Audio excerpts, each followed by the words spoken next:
Laura, are you available? I am. How you doing? You all right? I'm good, thanks. Yourself? Yeah, good, thank you. And have you got some slides there? I do. That should be us. And yeah, I've got a blank slide. Have you got something on PowerPoint presentation mode? Do you want to click presentation? Yeah, it should be. It's just loading up. It's taking a second. No problem. Here we go. Does that come through okay? It's come through. That's it. Perfect. I'll let you crack on. Fantastic, thank you. Good afternoon, everyone. My name's Laura Doidge. I'm the current Manager of Operations and Development for SolConnect. We don't have a lot of time to talk today, so I'm going to fire through a lot of this information. And what you'll probably see is that we are slightly different from a lot of the other suppliers that you've heard from today. But we feel that there's a massive benefit to yourselves, and we just want to share those options that are available to you. A little bit of background about us, because quite often not a lot of people have heard of us. We started as a supported living organisation. We're still going. We've been going for over 20 years. But about 11 years ago now, we had the opportunity to start looking at and developing technology within our care at home services and our housing support services. That allowed us to really think differently about what we could do, look at what options of people that we were working for were genuinely looking for within their lives, and try and come up with what technology could do. Was there a benefit? And 10 years ago, obviously the technology that we had was extremely different from it is now, but we're really glad that we started when we did. We work on a basis of wanting to promote ongoing independence for individuals, increase their personal well-being, and be aware of social inclusion and social isolation, especially over the past year. We've seen how that has really affected a lot of the people that we work with. But really making things easy to use with the aid of digital. So as some of the other presenters had said before, it's not about replacing things or replacing real people. It's about supporting people's lives and maybe doing things differently, and making it easier with the use of digital. How we do it, how it works, the science behind it, I could talk for hours, but I promise I won't. What we offer is more than just the bits of technology and the alarm stuck to the wall. We offer a full package of support. So with our service, you wouldn't just get a box delivered to your door and off you go. We've got a full service of support and other options that come with it, and you can take as much or as little as you want. Each service that we provide is individually tailored around each individual person, what their needs are, what their wishes are, and what their outcomes are. We spend a lot of time in the planning process making sure we understand that and making sure that we really truly understand what they're looking for the support to do and what they're looking for it not to do, and that's just as important. In essence, and at our heart, what we do is that we use what you can see on the screen here, which is the SolConnect hub. That hub is either a touchscreen computer system. It can be used on a tablet, and we also have an app available now, and it comes preloaded with the custom built software that we use. So it gives 24-hour video support from our SolConnect team, and that support can be anything. So it can be a chat just to check in to see how you're doing in the day. We might be the only person that person does see that day. We can build in scheduled calls for individuals, so that gentle reminders up to quite specific reminders around medication or things that they're looking to do in their day, and making sure that they stick to those routines. And there's also the security element that we work with, that keeping an eye on some of the things that individuals may not do. So things like managing door entry, keeping an eye on fire safety concerns or heat or no heat within the house.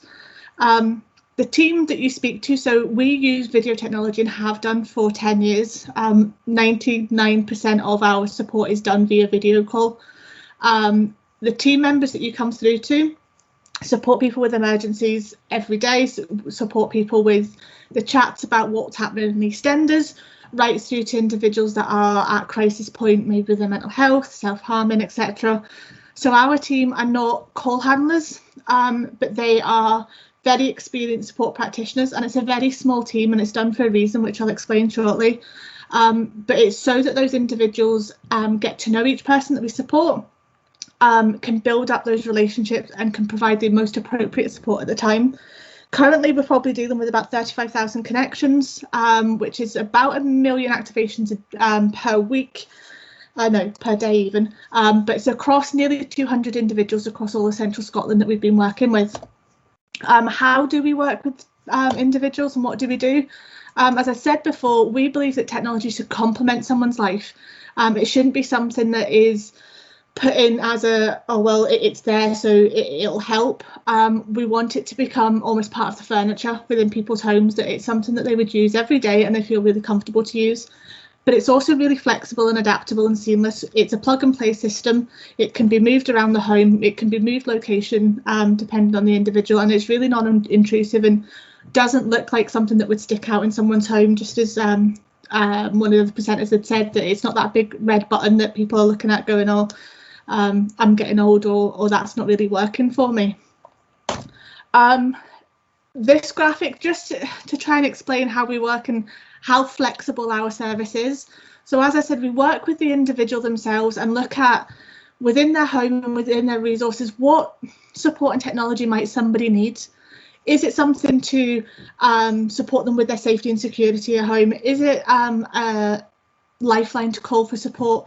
Is it just a check-in service? Is there some health issues that we can support to monitor, so blood pressure or oxygen levels?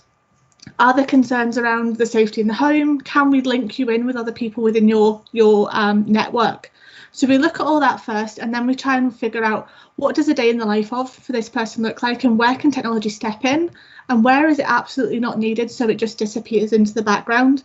So as you can see from this graphic, we look at the support was called for from Anna, who is the caregiver, also the person that's providing the support to this individual at this point in time. Later on in the day, somebody arrives at the door with a clipboard and a suit, and the individual needs support as to what do I do with that person, and we're able to step in and manage that door contact. Later on, the repairman Ben arrives because we've managed to log a concern on our hub to say that the light bulbs have blown within the kitchen, and we know that Ben's arriving, and we enable that conversation to happen and the door entry. Later on, I'm heading out for the day. I jump in the taxi. I've got my app with me, and I meet up with Jim. We do the support that we need, and then Jim lets us know that I've got back in a taxi and I've headed home, because Andy, who's my brother, was arriving later on. Andy also checked in with me on my system because we've got the friends and family option. So he was able to call through to make sure I was in. And then when I came after Andy had left, Jenny, my neighbour, gave me a call because she saw someone leaving, but she didn't realise it was Andy, so she was just checking in on me. And then all overnight, I've also used the Soul Connect support overnight, just in case I was needing somebody, because I was having a bit of a wobble that day. That picture looks different for every single person we support in lots of different housing environments, and this is why we say it's completely flexible around each person. I think it's easier if I quickly tell you about the people that we work with, because I think that makes more sense. I'm going to really, really quickly go through just 2 case studies with you. One is about Angela. So Angela had an early diagnosis of dementia, and because of this early diagnosis, she wanted to take control of this and make arrangements for her life. She lived at home. It was in a rented housing association property. She still had a full-time job that she was attending.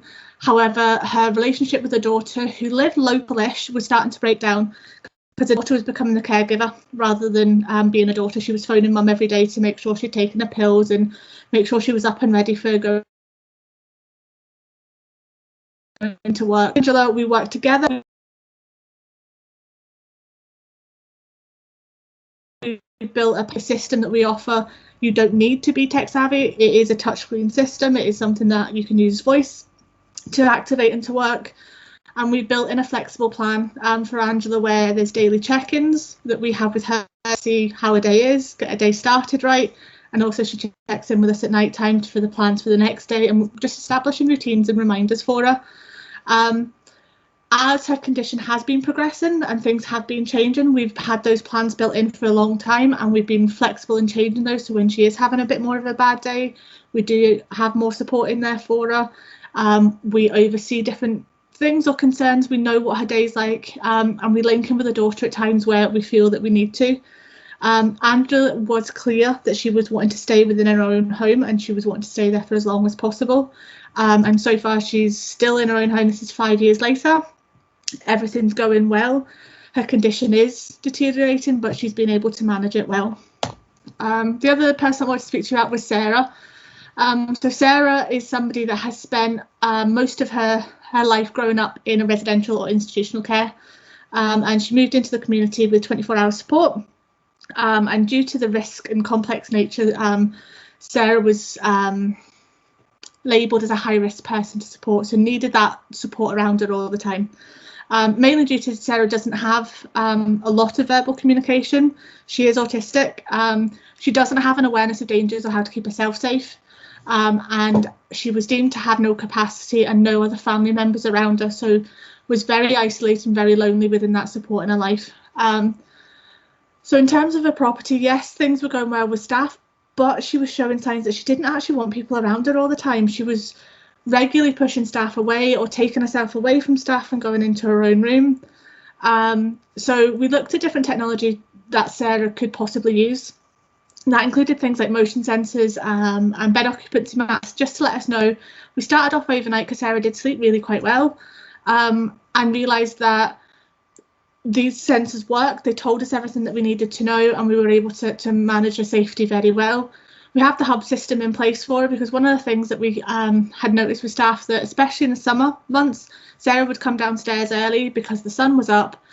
The staff would just shout downstairs to her, or the warden in the other property would shout to her to say, look, it's too early, go to bed. They would put on a DVD for her, let her lie and watch that, and then they would come back and see her 2 hours later. We're able to now replicate that with our technology by being able to put on the same DVD, being able to have the same communication with her and make sure that she's still okay, but also monitor everything else that's going on in the house. So I'm not going to talk to the other ones, but one last thing, I promise. How we're different to community alarms, I've covered a lot of it already. We're not a call centre.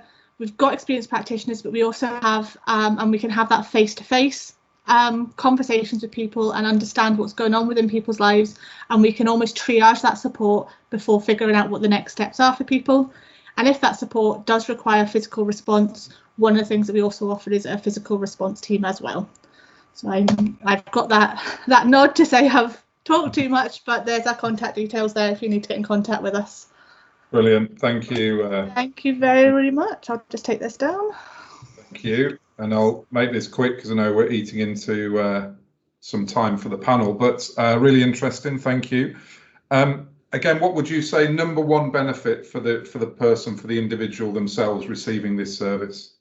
For me, it's the choice and control that it gives the individual. They can truly choose how they want their support to look, what it needs to look like, and how flexible it could be for them.